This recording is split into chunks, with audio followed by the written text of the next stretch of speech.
Hello, I hope preparations बहुत अच्छे से चल रहा होगा, जैसे कि हर वीडियो में पूछ रहा हूँ एंड पूछने की बात ही नहीं, डेफिनेटली चल रहा होगा। अभी तुम लोगों में से कई जगह रिक्वेस्ट आया था कि सर मैराथन क्लासेस चाहिए, तो आज पहला मैराथन क्लास लेके आए हैं which is covering the third section which is covering your account current, average due date, sale on approval basis, consignment, bill of exchange. I'm sure ये मैराथन क्लासेस बहुत helpful होगा आपको, लेकिन तभी हेल्पफुल होगा जब आपका चैप्टर्स ऑलरेडी अच्छे से कवर्ड है। It's just a brief and a short recap, ताकि 1 से 1.5 घंटा के अंदर पांचों चैप्टर्स का एक बार में फटाफट रिवीजन हो जाए, बट उसके लिए जरूरी पहले का किया हुआ होना चाहिए। सो क्लास अच्छे से टिल द एंड फॉलो करना। Keep your institute math, jetty का मैथ एंड जेटी का कॉपी साथ में रखो and watch till the end. ठीक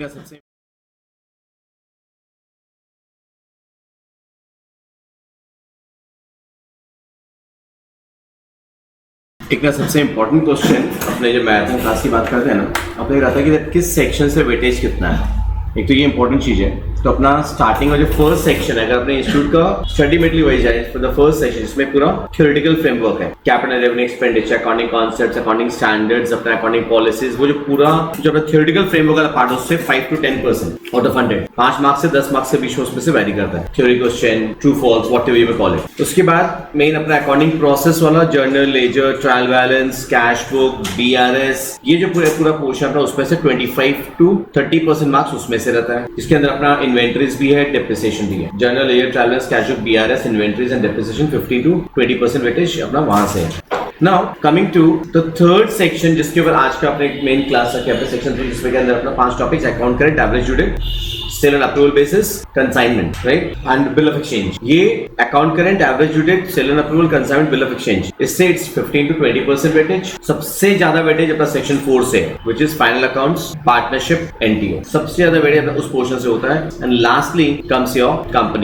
कंपनी अकाउंट से आपका weightages approximately 10 to 15%। Company account shares, debenture 10 to 15%। So now आज अपने सेक्शन 3 से स्टार्ट करते हैं। सबसे पहले एवरेज ड्यू डेट। तो सबसे पहले हम लोग बताए थे दैट अपने बेस हम लोग जो भी चैप्टर सीखे जेटी मैथ से सीखे थे। तो जब रिवीजन के लिए बैठो तो obviously jetty math and jetty copy से रिवाइज करना ही है, साथ साथ में इंस्टीट्यूट का मैथ का हर सम्स को आपको, जैसे मैंने बार बार बड़ी उसकी चार्ट लेना है, उसको पूरा गो थ्रू हो जाना है। Coming to average date, I hope you all remember this very easy topic, right? Based upon a few concepts of bill of exchange with respect to due dates. Due date का calculation is very important. उसके बिना हमारा days का calculation गड़बड़ तो पूरा का पूरा सोल्यूशन गड़बड़ हो जाता है। एवरेज ड्यू डेट पे याद होगा, सबसे पहले अपने को जो ड्यू डेट्स निकालने के बाद जीरो डेट या बेस डेट लेना होता है। फॉर्मेट में एक बहुत कॉमन एरर जो एग्जामिनर्स का कमेंट्स मिलता है वो बता दे। एवरेज ड्यू डेट का अपने जब चार्ट बनाते हैं ना, वो डेज का कैलकुलेशन के लिए, ऊपर में लोग बेस डेट मेंशन करना ही भूल जाते हैं। आपको याद होगा, टॉप राइट हैंड कॉर्नर में चार्ट के ऊपर में बाहर में अपने को मेंशन करना पड़ता है बेस डेट क्या है। बेस डेट हम लोग यूजुअली कौन सा लेते हैं, जितना भी ड्यू डेट्स है उसमें से जो भी अर्लीस्ट डेट है। सो क्यों लेते हैं, ऐसा कोई गोल्डन रूल नहीं है। क्यों लेते हैं, सो दैट एटलीस्ट एक अमाउंट जीरो आ जाए और माइनस में कुछ भी नहीं है।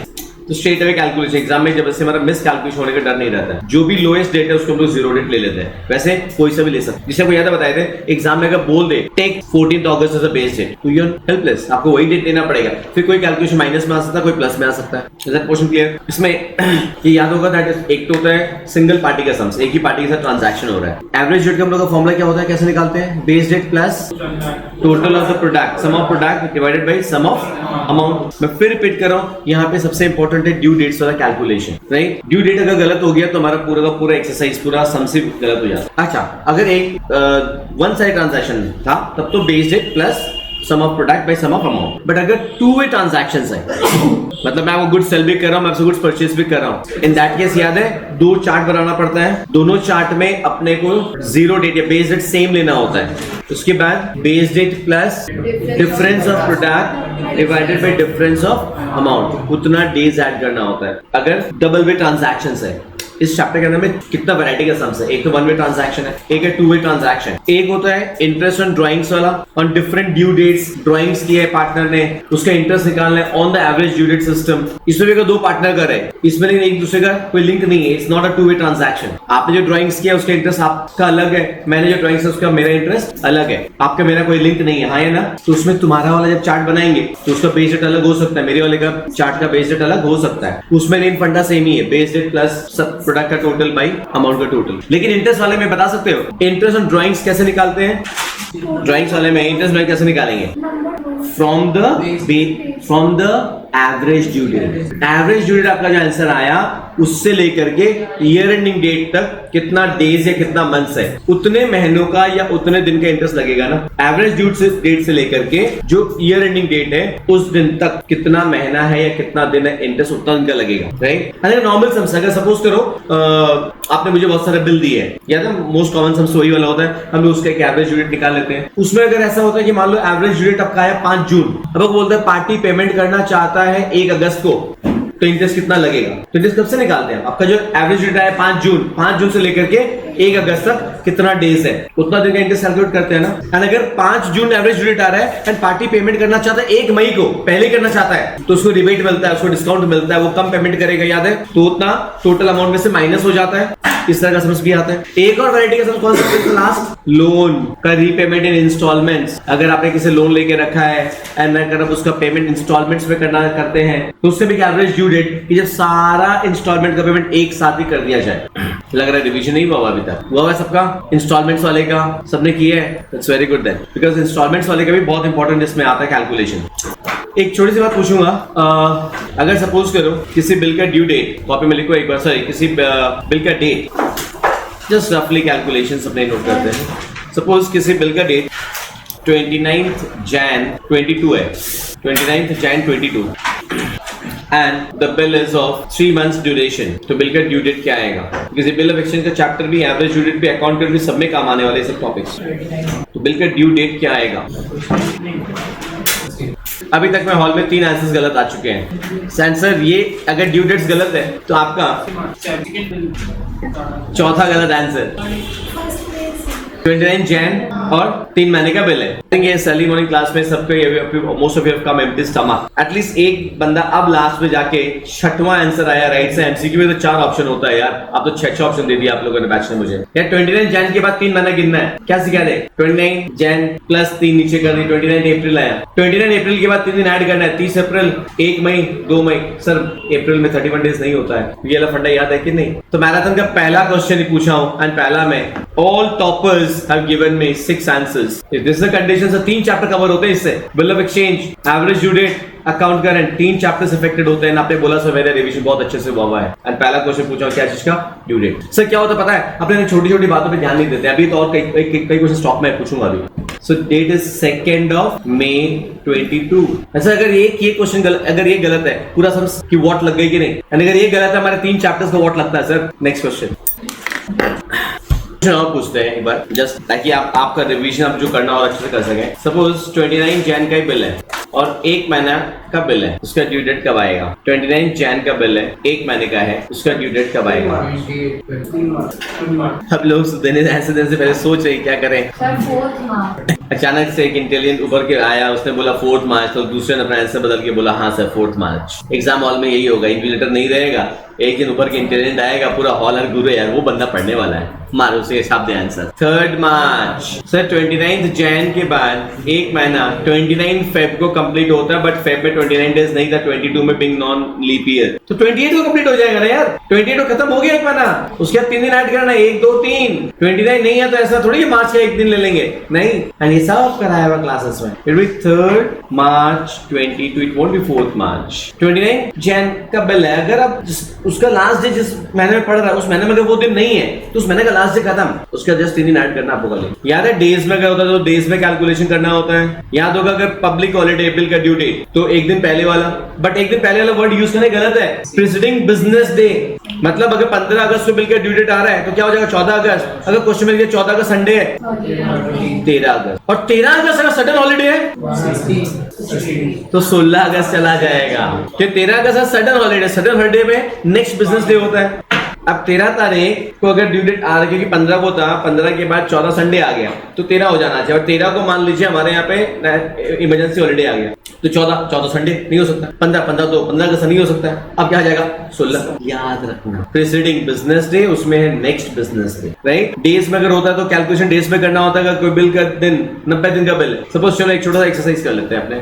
एक बिल है जो ड्रॉ हुआ था 17 मई को, और 90 दिन का बिल है। अभी देखते हैं पूरा एक यूनानिमस आंसर आना चाहिए पूरे बैच से, देखते हैं कितने जन का आता है। 18 अगस्त right answer guys, now picking up a bet. कैसे यार, मई का 31 डेज होता है, इनका रॉन्ग हुआ, प्लीज अगेन देख लो यार। मई में 14 डेज लेना है, हाँ या ना? मई में 31 डेज होता है यार, 31 माइनस 17 14, कम ऑन। जून में 30 डेज, जुलाई में 31 डेज, कितना डेज हो गया अपना? 75 में डेज कितना ऐड करना है? और 15, तब जाके 90 होगा ना। ये 15 कहां से ले रहे हैं? अपने अगस्त से ले रहे हैं ना, प्लस 3 दिन एक्स्ट्रा, क्या हो गया?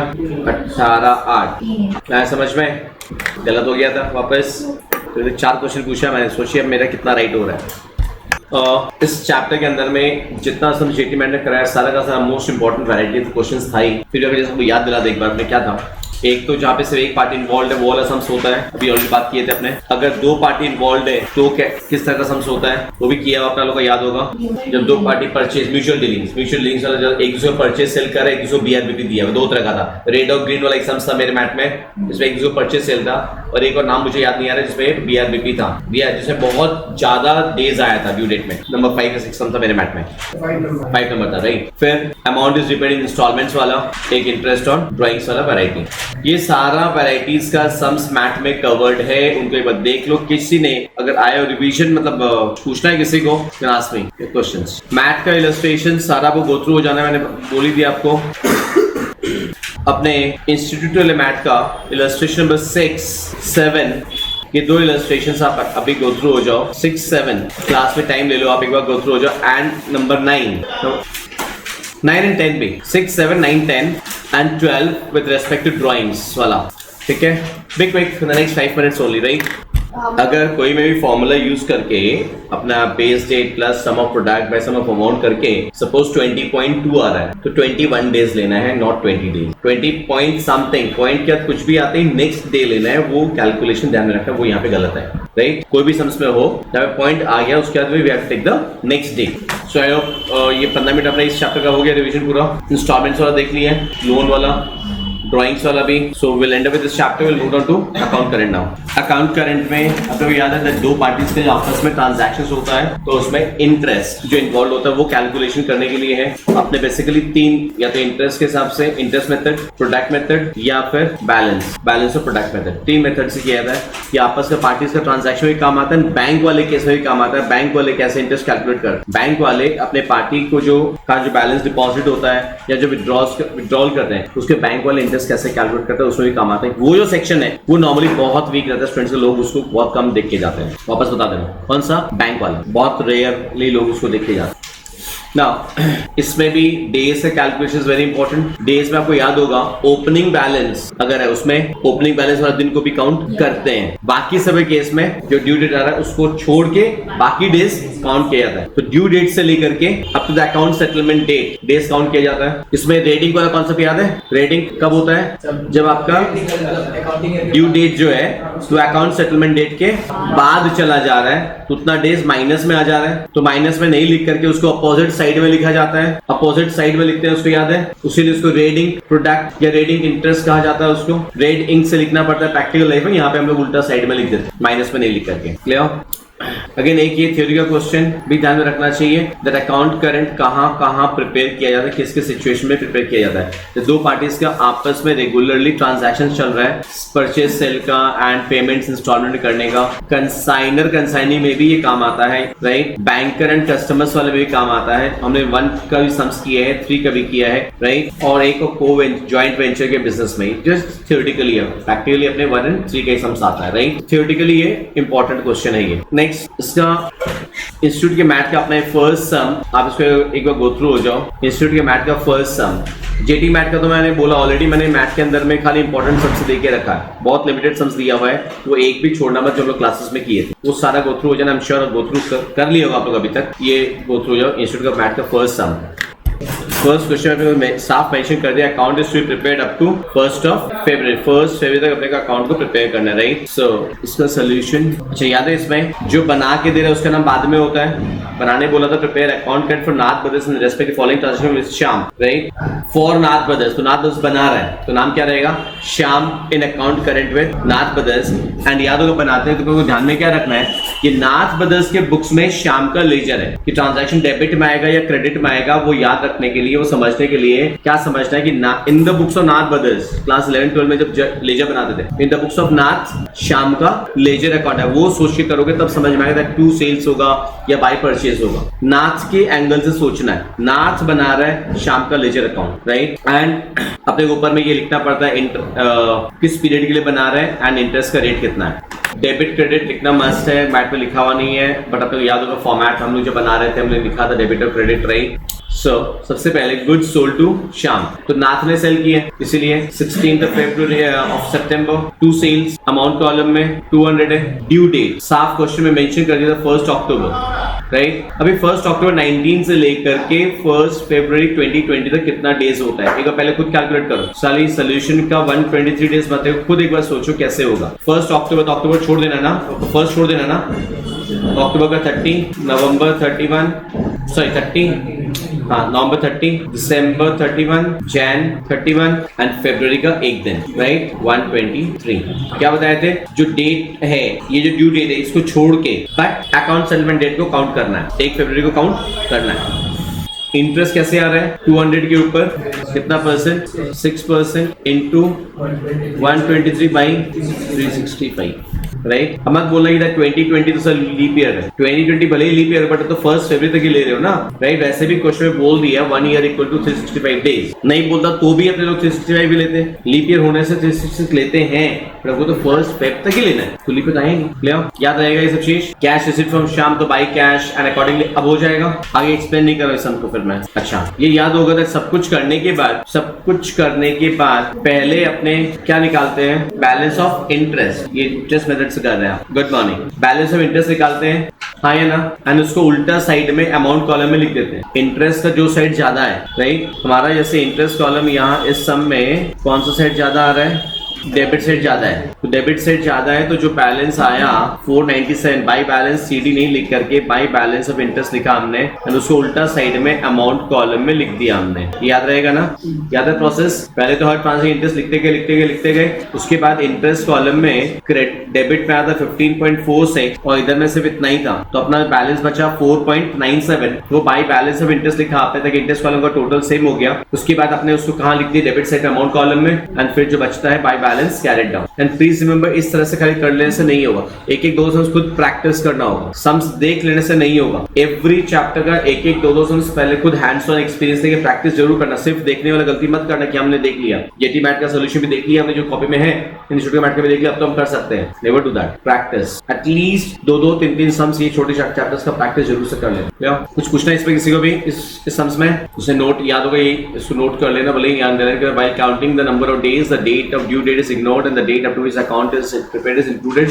For counting the number of days for opening balances, the opening date as well as the date up to which the account is prepared is counted. Opening balance में opening date को भी count करते हैं, right? याद है? चल next. अब product method से याद होगा पहले क्या करते हैं, प्रोडक्ट निकालते हैं। सेम सम्स को ही हम लोग, जैसे आपको याद होगा जब मैंने सम्स कराया था वैसे ही कराया था, एक ही सम्स का इंटरेस्ट मेथड भी कराया था पहले ही और उसी के प्रोडक्ट मेथड भी कराया था। प्रोडक्ट मेथड में क्या होगा, हर ट्रांजैक्शन का अपने इंटरेस्ट से निकालते हैं, हर ट्रांजैक्शन का प्रोडक्ट निकाल लेते हैं और लास्ट में बैलेंस ऑफ प्रोडक्ट, लास्ट में अपना बैलेंस ऑफ प्रोडक्ट जो आया, ये बैलेंस आया हमारा, इसके ऊपर इंटरेस्ट डेबिट साइड में अमाउंट कॉलम में लिख दे रहे हैं अपने। एक दिन का इंटरेस्ट निकाला, याद है, एक दिन का, तो 30250 के ऊपर में 6% इंटू 1/365 इज 4.97 सेम आएगा और लास्ट में बैलेंस सीडी होता ही है। एंड रिमेंबर बैलेंस सीडी का बहुत कॉमन एरर है, लोग बैलेंस बीडी करके नहीं आते, बैलेंस बीडी भी करके छोड़ना है। कैरी डाउन के प्रोडक्ट जो नॉर्मल क्लास 11 में सीखा हुआ अपना, right. Next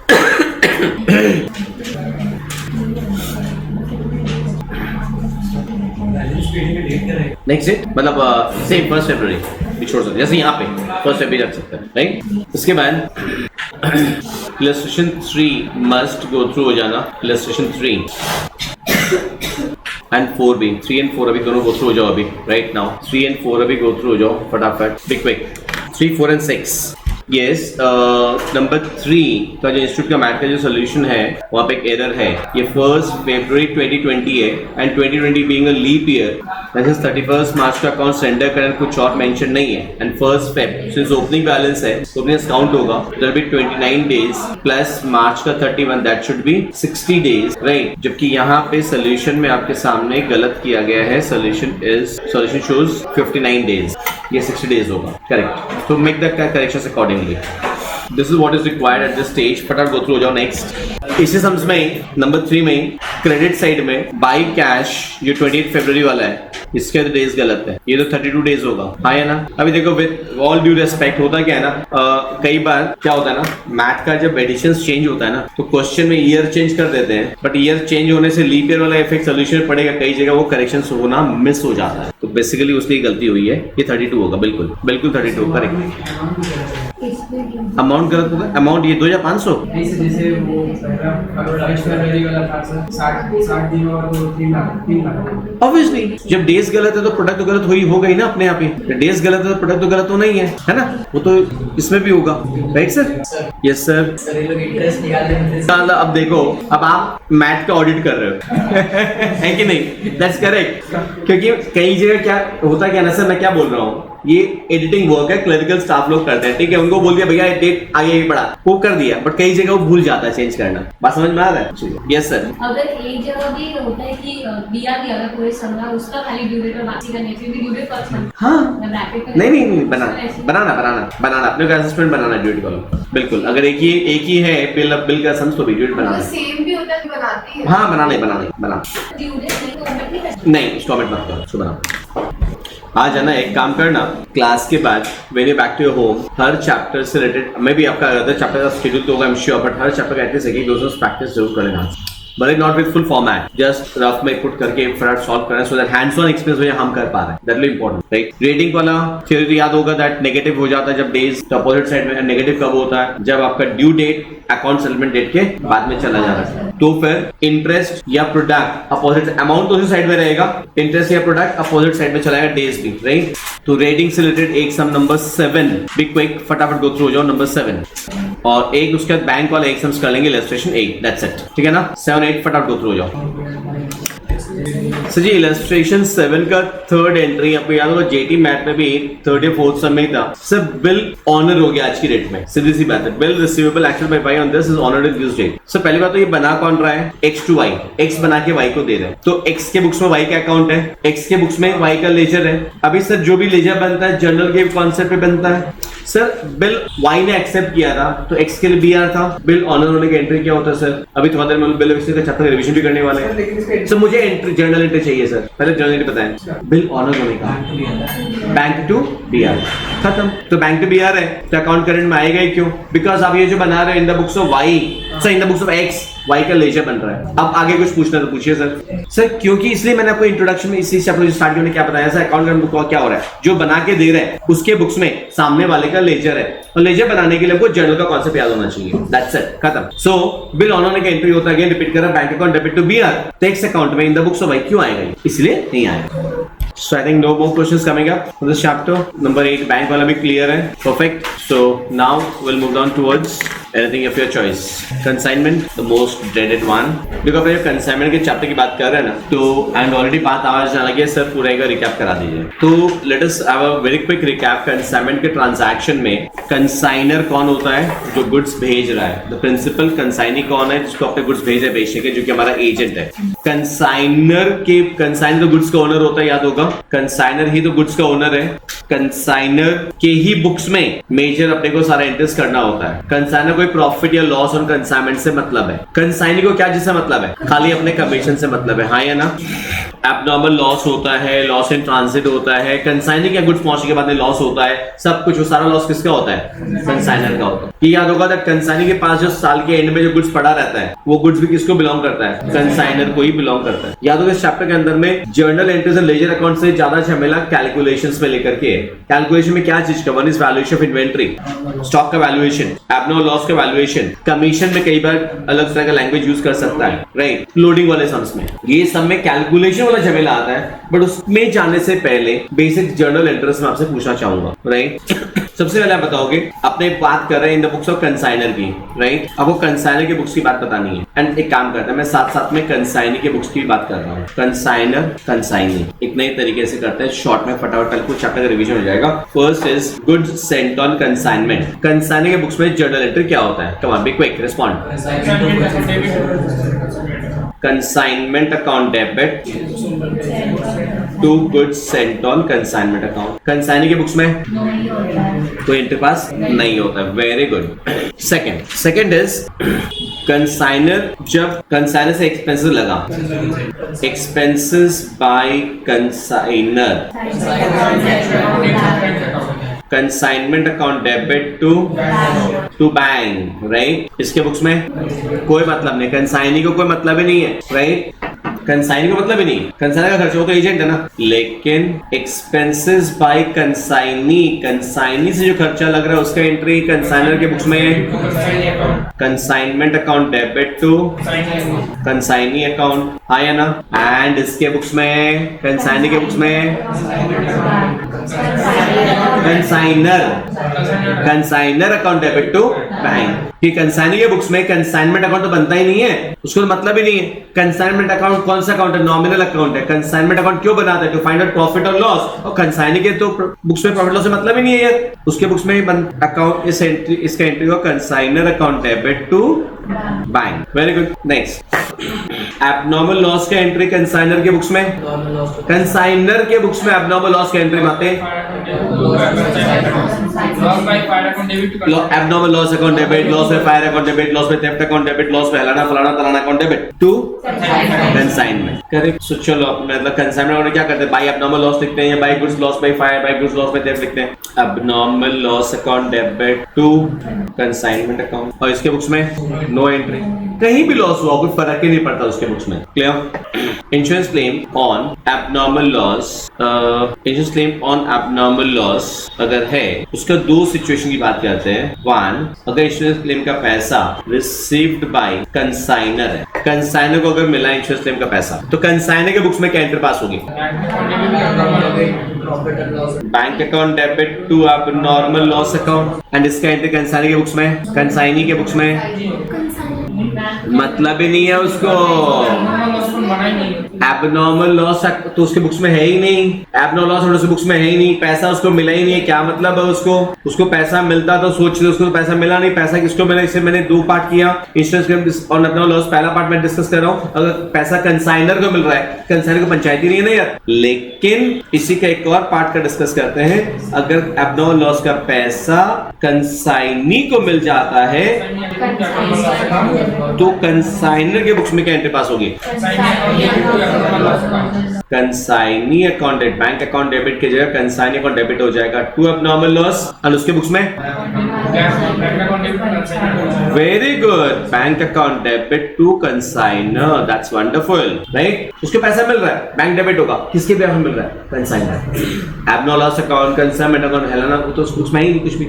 next, obviously abnormal loss account जो बैलेंस बचता है वो पीएल में जाता है। वो सब हम वो नहीं डिस्कस कर रहे, जैसे कि जर्नल डिस्कस कर रहे हैं। जो एबनॉर्मल लॉस अकाउंट में बैलेंस बचेगा, चाहे 2 में बचे चाहे में बचे, हमेशा नॉर्मली बाई बचे, वो पीएल में जाएगा, तो है। उसके बाद अब आता है cash sales by consignee. Consignee ने गुड्स कैश में बेचा,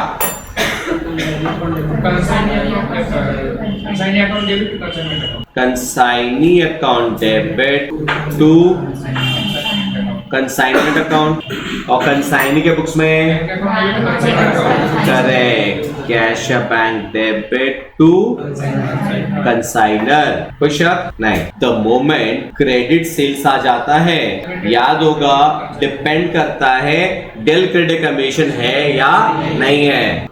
अब यहाँ पे याद होगा कमीशन 3 तरह का होता है, एक होता है ऑर्डिनरी कमीशन, एक ओवरराइडिंग कमीशन, एक del credit commission. What is overriding commission?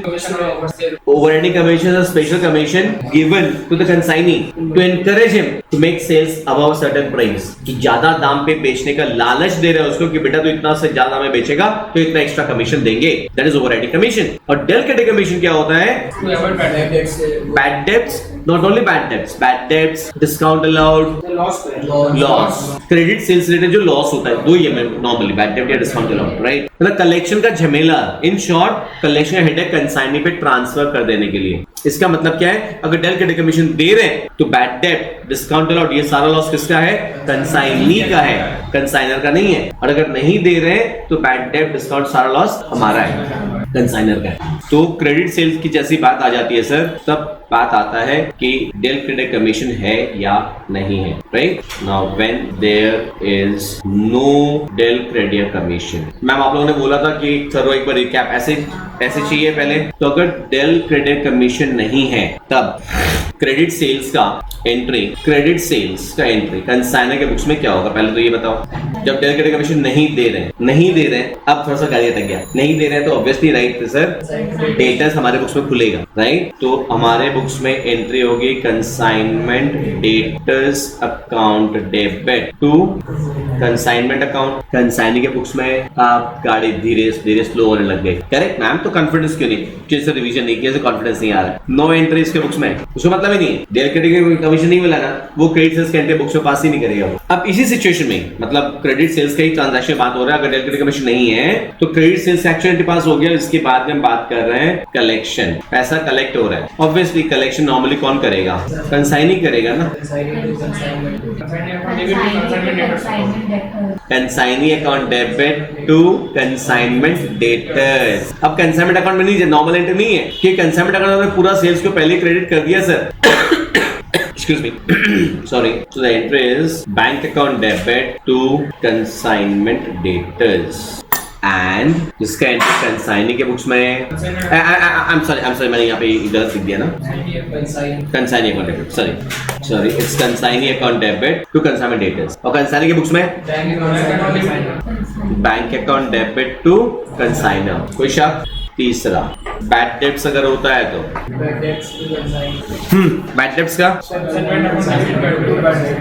Bad debts का पहले एंट्री सर बैड डेब्ट account debit to consignment debtors, और उसके बाद उस बैड डेब्ट को क्लोज करने के आप कंसाइनमेंट अकाउंट में ना, consignment account debit to bad डेब्ट। एंड इनके इसके बुक्स में कोई मतलब ही नहीं है उसको, हाँ या ना? तो बैड डेब्ट होगा तो भी सेम एंट्री, डिस्काउंट अलर्ट होगा तो भी तो सेम एंट्री यार, हाँ या ना? I think that's very clear. ये था क्रेडिट सेल्स का पार्ट 1। अगर डेल क्रेडिट कमीशन नहीं है तो क्या हो रहा है, कोई दिक्कत नहीं इसमें शायद, मतलब अगर डेल क्रेडिट कमीशन नहीं है तो कंसाइनमेंट डेटर्स कंसाइनर के बुक्स में खुल रहा है, राइट? Hello ma'am. एंड इसी का B, if del credit commission is given, अगर डेल क्रेडिट कमीशन गिवन है सॉरी तो क्रेडिट सेल्स का एंट्री कंसाइनर के बुक्स में, कंसाइनी डेबिट, वो कंसाइनी को पूरा डेबिट कर दे, बोला भैया पूरा पैसा तू ही देगा, very good, consignee debit to consignment. Consignment account normal sales का एंट्री, यहाँ नॉर्मल सेल्स का एंट्री हो रहा है, और कंसाइनी के बुक्स में क्या होगा, consignment debtors.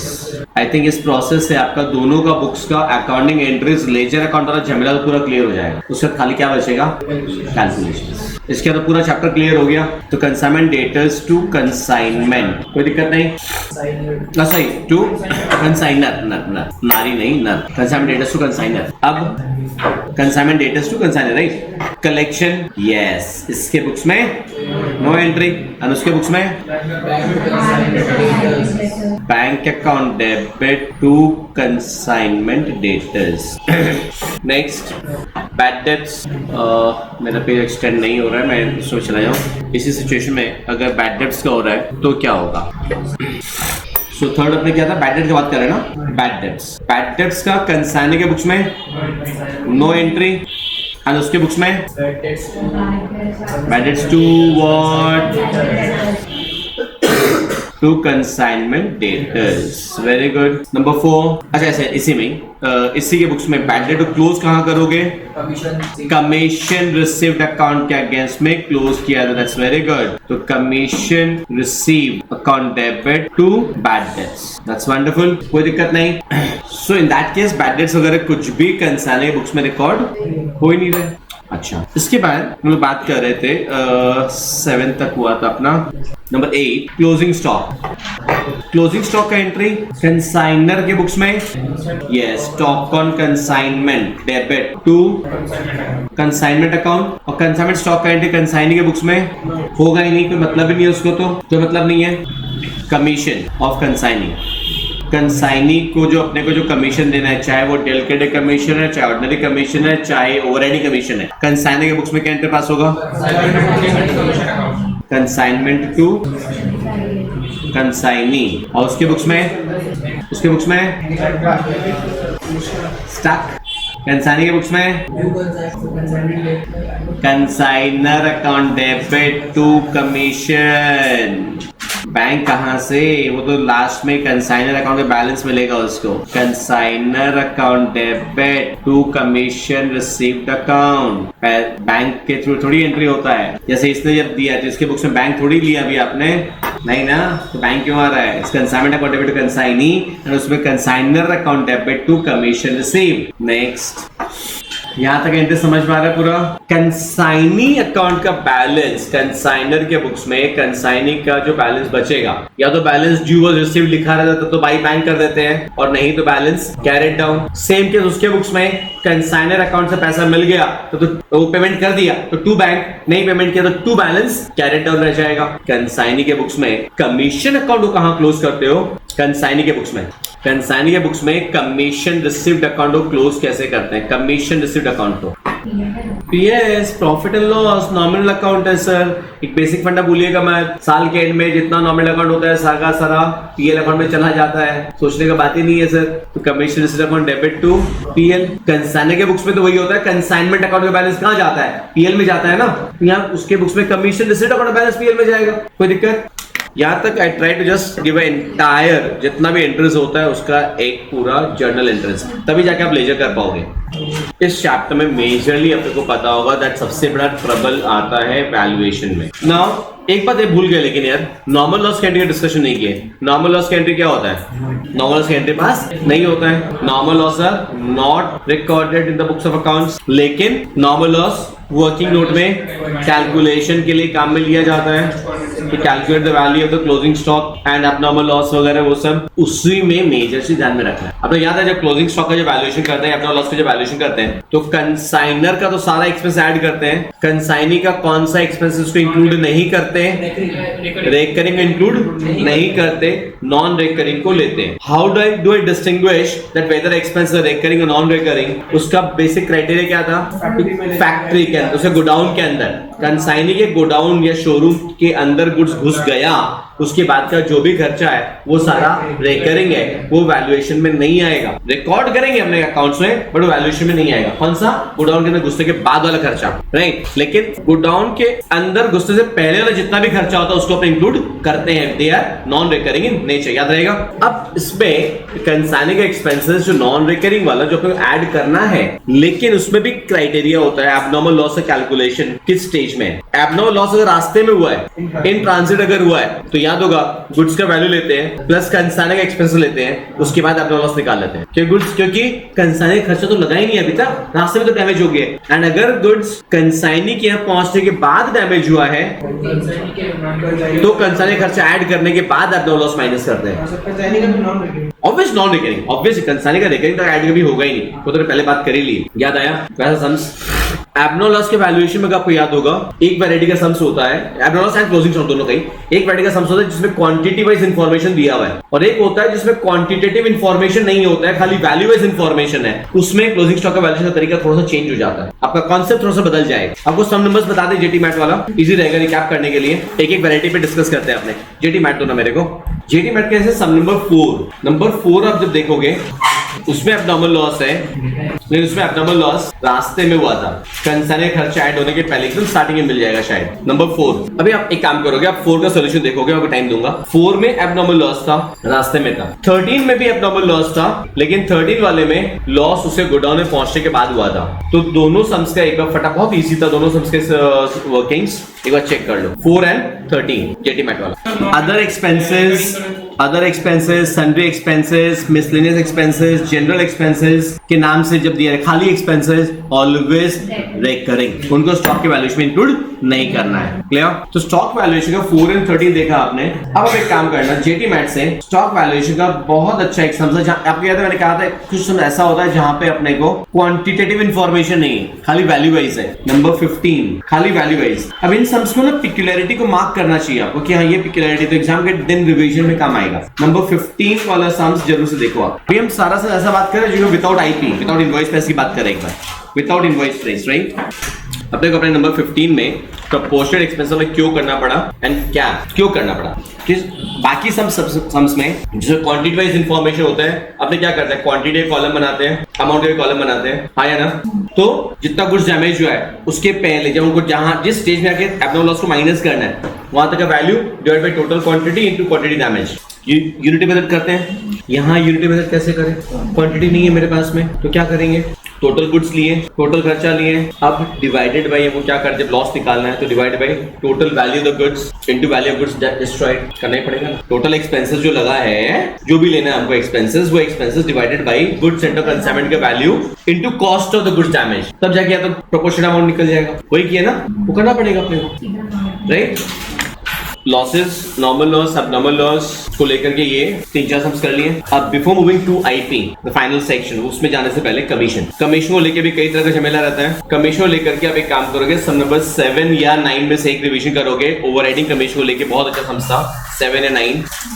Number pen note कर लो एक बार, आप सुनो ना, कॉपी में निकालने से पहले नोट कर लो नंबर 7 या 9 में से एक। दूसरा नंबर 6 कमीशन बहुत अच्छा केस था, या 6, 7 या 9 में से एक, देन 6 या 13 में से, 6 या 13 में से कोई सा भी एक, बिकॉज सिमिलर लाइंस पे है, 6 या 13 में से कोई सा भी एक। ये दो सम्स आप लोग देख लो, ये दो वैरायटीज बेसिकली, ठीक है। कमीशन का पार्ट कवर हो गया था, वो सम्स देख ले, कमीशन वाला समझ में आ गया पूरा। अब आते हैं अपने आईपी वाले सम्स में। आईपी वाले सम्स में मोस्ट इंपॉर्टेंट जो अपने को क्या ध्यान में रखना होता है, लोडिंग वाला कॉन्सेप्ट। लोडिंग वाले में दिक्कत हो जाता है, कल एक जगह अगर हम लोग गलती करते हैं, ऑन सीपी है या ऑन आईपी है, वो कन्वर्जन वाला, तो उसका शॉर्टकट याद होगा ना, कौन सा, अगर अपना 1 by समथिंग में कन्वर्ट करने वाला ऑप्शन है तो याद होगा, आईपी के ऊपर 1/5 है, सीपी पे कितना होता है 1/4, सीपी पे अगर 1/3 होता तो आईपी पे 1/4 एंड सो ऑन। हाँ, अगर 1 by समथिंग वाले में नहीं आ रहा तब तो फिर 100 या फिर एक्स्ट्रा के करना पड़ेगा अपने को, बट यूजुअली इससे अपना काम हो जाता है। या तो लोडिंग का इफेक्ट किस पे, इस पे गुड्स एंड कंसाइनमेंट आईपी पे होता है, लोडिंग अपोजिट होगा। एब्नॉर्मल लॉस का कैलकुलेशन आईपी पे होता है एंड स्टॉक ऑन कंसाइनमेंट का कैलकुलेशन आईपी के ऊपर में होता है, आए ना।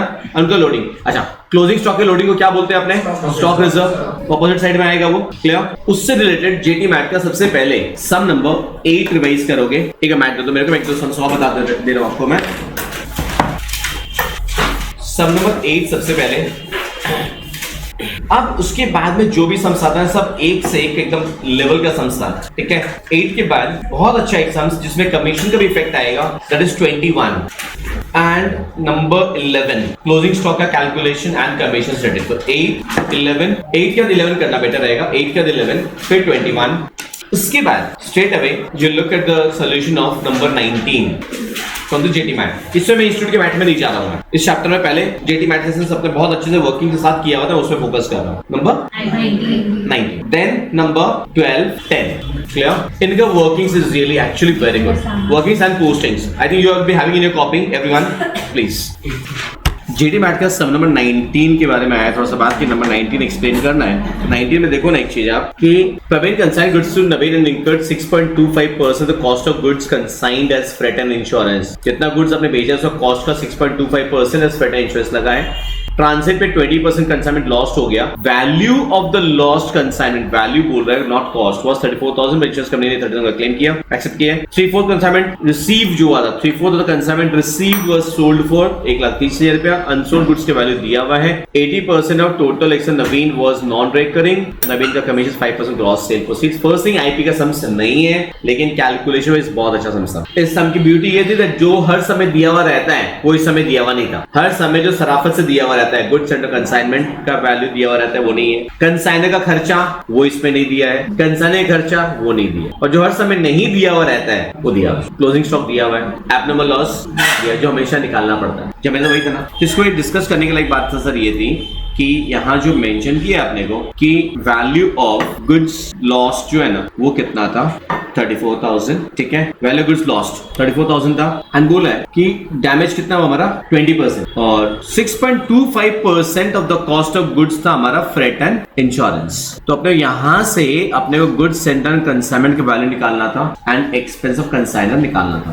तो अब इसमें ना अब देखो ध्यान से कि 34,000 गुड्स डैमेज हुआ था ना, एंड ये 20% है, तो 100% जो आ रहा है वो कितना होगा 17। लेकिन ये गुड्स सेंटर कंसाइनमेंट नहीं है, ये value goods sent on consignment है, मतलब यार this is goods sent on consignment plus expenses of consignor. पहली बात तो क्योंकि वैल्यू वर्ड पे मैंने बोलना माना, क्लियर। दूसरी बात, अगर ये 170 है तो बात समझो आप, 100 रुपए का अगर मेरा गुड्स सेंट ऑन कंसाइनमेंट है तो उसमें कंसाइनर का खर्चा कितना होगा 6.25, तो 106.25। इसका मतलब क्या, अगर 1,70,000 इज 106.25 तो 100 कितना होगा 1,60,000। ये हमारा गुड्स सेंट ऑन कंसाइनमेंट हो जाएगा, हाँ या ना। अगर ये मेरा गुड्स सेंट ऑन कंसाइनमेंट है तो कंसाइनर का खर्चा कितना होगा 10,000।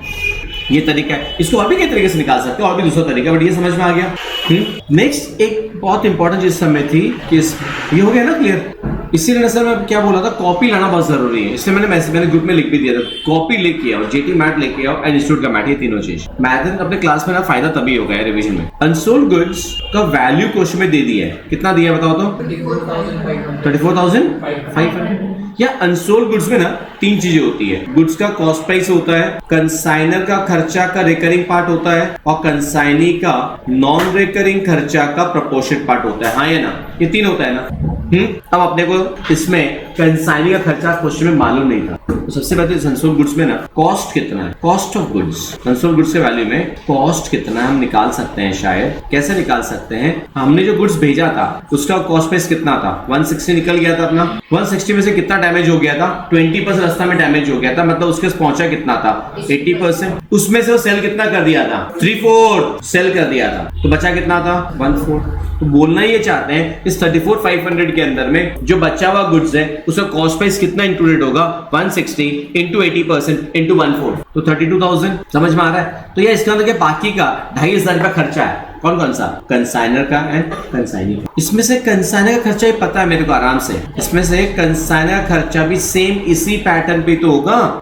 कंसाइनर खर्चा था 10,000, उसमें से 20% तो उन गुड्स पे लग गया जो रास्ता में डैमेज हो गया, तो बचा कितना 80%, उसका भी तो 1/4 रहेगा ना इन गुड्स के ऊपर में, कितना होगा वो 2,000। इसका मतलब अनसोल्ड गुड्स के अंदर में बाकी जो खर्चा है ना वो नॉन रिकरिंग खर्चा है, and this non recurring expenses of consignee, and rather this is actually proportionate non recurring expense of consignee है, ये प्रोपोर्शनेट है, ये टोटल नहीं। इसका मतलब ये 500 1/4 है। इसका मतलब यहां से निकाल सकते हैं ना यार कि टोटल नॉन रिकरिंग खर्चा कितना होगा 500 into 4 that is 2,000। And question में लास्ट में क्या लिखा था ना कि 80% क्या था 80% of total expense of Naveen was non recurring, तो ये 80% है, ये तो नॉन रिकरिंग है ना, ये 80% है, तो 20% मतलब रिकरिंग खर्चा कितना होगा।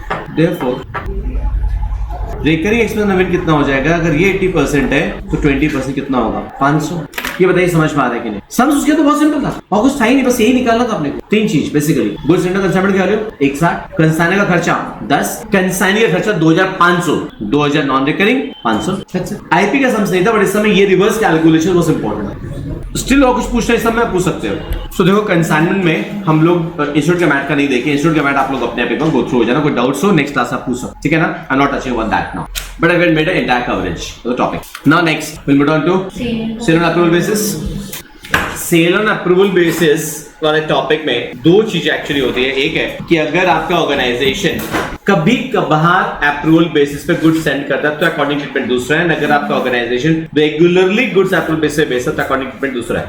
अगर आपका ऑर्गेनाइजेशन रेगुलरली मतलब सॉरी कभी कभार इनफ्रीक्वेंटली कभी कभार अगर अप्रूवल बेसिस पे गुड्स भेजता है तो आपको याद होगा कि नॉर्मली क्या होता है, जब गुड्स भेजा जाता है तब उसको सेल्स मान लिया जाता है, तो debtor account debit to sales pass हो जाती है ड्यूरिंग द एंट्री। बंदे ने goods within the time period return कर दिया तो रिवर्स एंट्री पास हो जाती है, sales return account debit to debtors, वो तो ड्यूरिंग खत्म हो गई। हाँ, अगर ड्यूरिंग द गुड्स बंदे ने अप्रूव किया है एट द सेम प्राइस तो नो एंट्री, बट अगर अप्रूव हुआ है at a higher price debtors to sales difference amount, at a lower price अगर एक्सेप्ट हुआ है sales to debtors difference amount. However at the end of the year हम लोग को एडजस्टमेंट करनी होती है, दो याद होगा कि जितना गुड्स अनसोल्ड रह गया है at the place of the buyer के पास जितना गुड्स अनसोल्ड रह गया है जिसका अभी तक डेट एक्सपायर नहीं हुआ है, डेट ऑफ अप्रूवल या रिटर्न, उसका अपने को सेलिंग प्राइस जो इनवॉइस प्राइस है, सेलिंग प्राइस जो है उसका एंट्री करना पड़ता है sales account debit to debtors, cancel करने का एंट्री, एंड उनका कॉस्ट प्राइस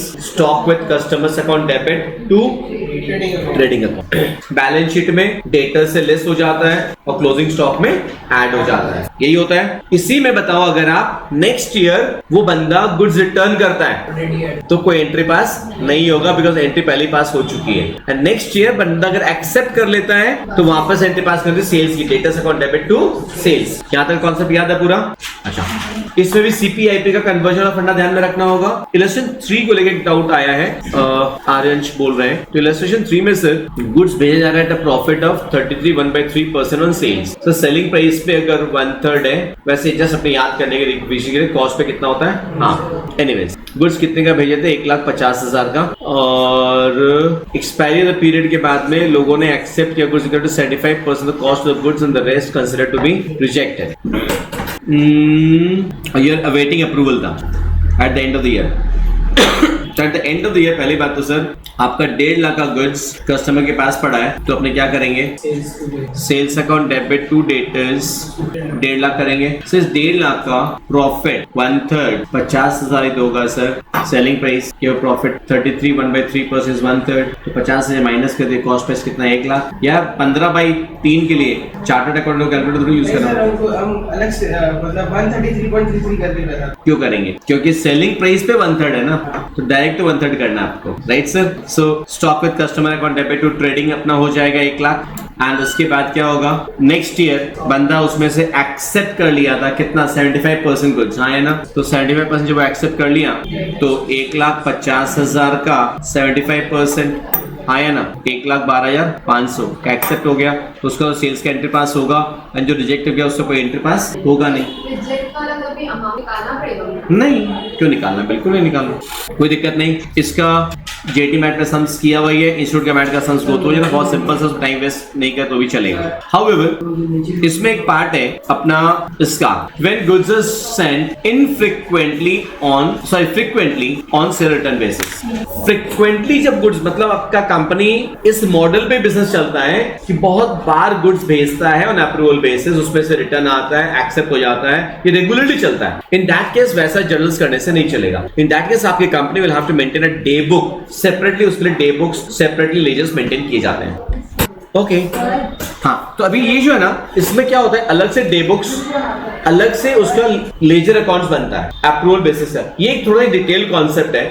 अभी जिस तरह का हम लोग का एग्जाम का पैटर्न हो गया सी फाउंडेशन का, कितने सारे चैप्टर्स है, 100 नंबर में पूछना है, राइट। तो अगर इस तरह का क्वेश्चन अगर आता है, that should be at least of 6 or 8 marks, जो कि हम लोग को नहीं लगता कि इस सेक्शन में जो टोटल वेटेज जो है एंड कंसीडर 5 चैप्टर्स, इससे कभी कोई क्वेश्चन आएगा ना। आज तक आया नहीं है शायद, आज तक अभी तक जो ट्रेंड देखे 2018 से लेकर अभी तक इसमें आया नहीं, इसलिए मैं इसको टच नहीं कर। बट है बहुत ईजी, ऐसा ही टफ है। खाली 13 कॉलम्स के डे बुक है बहुत ईजी। इसका लेजर पोस्टिंग भी बहुत ईजी है। अगर किसी को रिस्क नहीं लेना, करना है, एक वीडियो सिंगल, आप खाली मैम से रिक्वेस्ट करना, रिद्धिमा आपको वीडियो दे देगी, आधा घंटा का, ये ज्यादा टाइम नहीं लगेगा उसमें। बट एग्जामिनेशन में आने का मुझे कोई चांस नहीं लगता है। अगेन रिपीट कर रहा हूं, consider total weightage in this section कितना है? 15 से 20%। 5 चैप्टर्स है, अगर इसमें से दे देगा 6-7 नंबर का, तो बाकी चैप्टर्स कहां से देगा? इस सेक्शन का अपना last chapter, that is bill of exchange, last topic. तो बिल ऑफ एक्सचेंज में again in the books of drawer, in the books of drawing का एंट्रीज आपको ध्यान में रखना। ड्यू डेट्स इंपॉर्टेंट, चारों सिचुएशन दैट ड्रॉवर को बिल मिलने के बाद में ड्रॉवर क्या क्या कर सकता है, रिटेन इन हैंड, डिस्काउंटिंग। तो डिस्काउंटिंग में ध्यान में रखना है, डिस्काउंटिंग चार्जेस पीरियड फैक्टर पे डिपेंड करता है। बिल अगर 3 महीने का है, बट बिल मिलने के 1 महीना बाद अगर आपने डिस्काउंट कराया है, तो डिस्काउंटिंग चार्जेस 2 महीने का लगेगा। Endorsement of bill and bill sent for collection, ये चारों सिचुएशन का जर्नल इंटरेस्ट। एंड अगेन अगर on the due date bill dishonour हो जाता, जो कि हो गई एज यूजुअल, उसके अंदर हमसे मसाला ऐड ही नहीं होता, वो तो टॉपिंग्स है, उसके बिना तो स्पाइसी ऐड ही नहीं हुआ। डिसऑनर, तो डिसऑनर के बाद रिन्यूअल, इंटरेस्ट, और उसके बाद और थोड़ा सा स्पाइसी बनाना है, तो एट द ड्यू डेट वो इंसॉल्वेंट हो जाना, इंसॉल्वेंसी का इंटरेस्ट। इंसॉल्वेंट जब होता है तो ड्रॉइंग के बुक्स में कौन सा अकाउंट खुलता है? Deficiency account. बैड डेट तो ड्रॉअर के बुक्स में खुलता है मैम, डेफिशिएंसी अकाउंट होता है ड्रॉइंग के बुक्स में, राइट। इसमें एक बहुत इजी वैरायटी कौन सा होता है? Retirement of bill. What is retirement of bill? Due date से पहले अगर ड्रॉइंग बिल का पेमेंट कर दे, रिबेट। ड्रॉअर के बुक्स में रिबेट अलाउड, ट्रॉय के बुक्स में रिबेट रिसीव। एक और variety that is accommodation bill. I think accommodation people having some doubt, शायद कुछ लोग बोल रहे थे।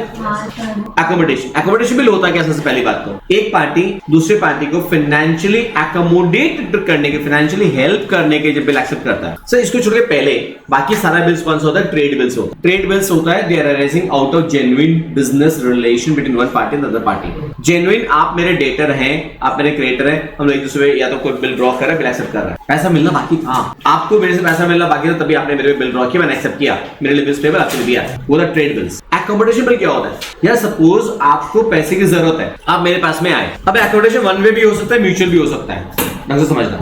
आपको पैसे की जरूरत है, मेरे पास में आए, मेरे पास पैसा तो नहीं है, जेन्युइनली नहीं है, तो मैंने बोला कोई बात नहीं, मेरे पे बिल ड्रॉ कर ले। आपने मेरे पे बिल ड्रॉ किया, मैंने बिल एक्सेप्ट किया, आपने डिस्काउंट कराया, पैसा मिल गया आपको। ऑन द ड्यू डेट आप मुझे टोटल पैसा दे दो। बिल का अमाउंट मान लो 2 लाख था, आपने डिस्काउंट कराया 2000 पहले डिस्काउंट चाहिए, आपको 198 मिल गया। अभी आप 3 महीना काम चलाओ, 3 महीने बाद ऑन द ड्यू डेट आप मुझे मेरा 2 लाख लौटा दो, तब ना जाके बैंक को पेमेंट करूंगा मैं। खाने का तो यहाँ पे आपको हेल्प करने के लिए मैंने बिल एक्सेप्ट किया था। अब ये 2 वे भी हो सकता है। सपोज तुमको लाख रुपए की जरूरत है, मुझे लाख रुपए की जरूरत है, तो तुम मेरे पे बिल ड्रॉ कर लो 2 लाख का, मैंने एक्सेप्ट कर लिया, अभी लीगल डॉक्यूमेंट है, तुम बैंक में जाओ डिस्काउंट करा लो, 198 मिला, ध्यान से पूरा प्रोसेस समझ लो। 198 किसको मिला? तुमको मिला, तुम मेरे को उसमें से 99,000 दे दो, 99 तुम रखो। इसका मतलब क्या? डिस्काउंटिंग चार्जेस 1000 तुम बेयर कर रहे हो, 1000 मैं बेयर कर रहा हूं। ऑन द ड्यू डेट तुम मुझे लाख रुपए दे दो और मैं 2 लाख बैंक को पेमेंट कर दूंगा। कहानी खत्म। ये होता है अकोमोडेशन बिल। अब यहाँ पे भी अगेन स्पाइसेस ऐड हो जाता है कि ऑन द ड्यू डेट अगर आप मेरे को पैसा नहीं दे पा रहे हो, 1 लाख रुपए, आपने बोला पैसा तो नहीं है, मतलब कोई बात नहीं, फिर बिल खेलते हैं, फिर मैं आपके बिल ड्रॉ करता हूँ। अब करना ही है तो ज्यादा का करते हैं, लाख ही मिलना था ना, लाख का नहीं ड्रॉ करके तुम्हारे 3 लाख का बिल ड्रॉ करते हैं, डिस्काउंट कराएंगे, डिस्काउंट करा के मुझे जो लाख रखना था तो रखूंगा ही, बाकी का जो है फिर हम लोग आपस में शेयर करेंगे। फिर इसमें ऑन द ड्यू डेट मेरा पैसा देने का बारी है, हाँ या ना? दे दो तो बड़ी अच्छी बात है, दे दो तो आप भुगतो, मतलब एज अ स्टूडेंट आप भुगतो जनरल में, दे दो तो बड़ी अच्छी बात। अकोमोडेशन बिल ये हो, उसके बेस पे सम्स करना है क्या? नो सर, आवाज जिनकी आई समझ में आ गया तो थक गए सर, क्लास बहुत लंबी हो गई है। सर डिस्काउंट ऐसा है सर, डिस्काउंटिंग का पेयरिंग कैसे होगा? सर मान लो 50-50 नहीं करके अपने करते हैं 60-40, ठीक है? अभी समझ में आ जाएगा। एक छोटा एग्जांपल लेते हैं यार, ठीक है? सपोज बहुत इजी से बात कर रहे हैं हम ए और बी, ठीक है? एंड मान लेते हैं ए और बी में ना 60-40 का डिस्काउंटिंग का मतलब अकोमोडेशन का बात है, 60-40 ए का 60, बी का 40, ठीक है? एकदम ओरली एक सम से बना लेते हैं। तो ए ने बी ने बिल एक्सेप्ट किया है, ए ने ड्रॉ किया था, ए के लिए क्या हो जाए? बी आर टू बी, मान लो बिल था 5 लाख का, तो इसके लिए क्या हो गया? ए टू बी पी 5 लाख। अभी ये बिल डिस्काउंट कौन कराएगा? ए कराएगा। सपोज बिल का डेट था 1 Jan 22, सेम डेट में डिस्काउंटिंग, बिकॉज इसमें अकोमोडेशन बिल में डिस्काउंटिंग तो हाथ होना ही है, बिकॉज उसी पर्पस के तो बिल ड्रॉ किए थे यार। Bank account debit, discounting charges account debit to B R. Suppose 4,90,000 रुपए मिला, 10,000 रुपए डिस्काउंटिंग चार्जेस, मैं अमाउंट शॉर्ट में लिख रहा हूँ, समझ में आ रहा है? इससे मुझसे कोई एंट्री नहीं। अभी 60% ए को रखना है, 40% बी। अभी सर सेम डेट में ना क्या होगा? ए बी को पैसा दे देगा। आपने से आप लोगों के अकोमोडेशन बिल का हुआ नहीं क्या? वीडियोस हुआ है ना? नहीं, आपने ऐसा क्वेश्चन पूछा तो मुझे लगा कि अकोमोडेशन बिल का हुआ नहीं। B account debit to bank to discounting charges. अभी सर अमाउंट का कैलकुलेशन बहुत सिंपल यार, 5 लाख का 40%, बी आर के अमाउंट का 40% की बात कर रहा हूँ ना यार, बी का है 2 लाख, सबका 40%। अब इसका भी 40%, इसका भी 40%, तो यार इस 4,000, हाँ या ना? और इधर में आपका 1,96,000 आया समझ में? ठीक है, अगर नहीं समझ पूरा अमाउंट 1,96,000 और ये है 4,000, समझ में आ रहा है क्या बोल रहा हूँ? तो इसके बुक्स में bank debit, discounting charges debit to A. अब ये बता दो मेरे को यहाँ तक कहीं को समझ में कि इस बार ए बी को कितना पैसा भेजेगा ऑन द ड्यू डेट? बाकी का मतलब कितना सर? बाकी भेजेगा तो आम आदमी को पता होता है 2 लाख नहीं होगा सर, 3 लाख होगा कि 5, समझ में आ गया? भूख लग गई है, 5 में से 2 तो पहले दे चुका था, तो 3 देना बाकी है सर। तो ड्यू डेट अगर मान ले 3 महीने का बिल था तो 4/4/22 को बी टू बैंक। मैं सराफा से सम यही पेंट कर रहा हूँ, चारों और पैसे ऐड कर सकता था। हाँ सर ठीक है सर, आप जाने दीजिए सर। सर मैंने नहीं रोका, मैंने जाने बहुत पहले ही बोला था 3 लाख, हाँ ना? समझ में आ रहा है? लेकिन इसमें बेस समझ आ गया, देख लेना आप लोगों ने, इंस्टीट्यूट के मैथ से भी, जेटी मैथ से भी। हाँ लग रहा है मेरे को भूख लग गई है शायद, मैंने भी यहाँ पे गलती कर दी है। राइट राइट, बैंक टू ए। हाँ से एक क्वेरी आई मेरे पास में। सो विद दिस हम लोग आज का क्लास ओवर कर रहे हैं। फिर अब अपने नेक्स्ट डे मैं बोला सेक्शन 2 अगेन है तो इजी, उसका भी वेटेज अच्छा खासा है। कौन सा section 2? Section 2 is about journal ledger, trial balance, cash book, BRS, rectification, inventory, depreciation. इसको कर लें, कल रहेगा ऐसा class. If possible bring with the doubts and J T लेके आना।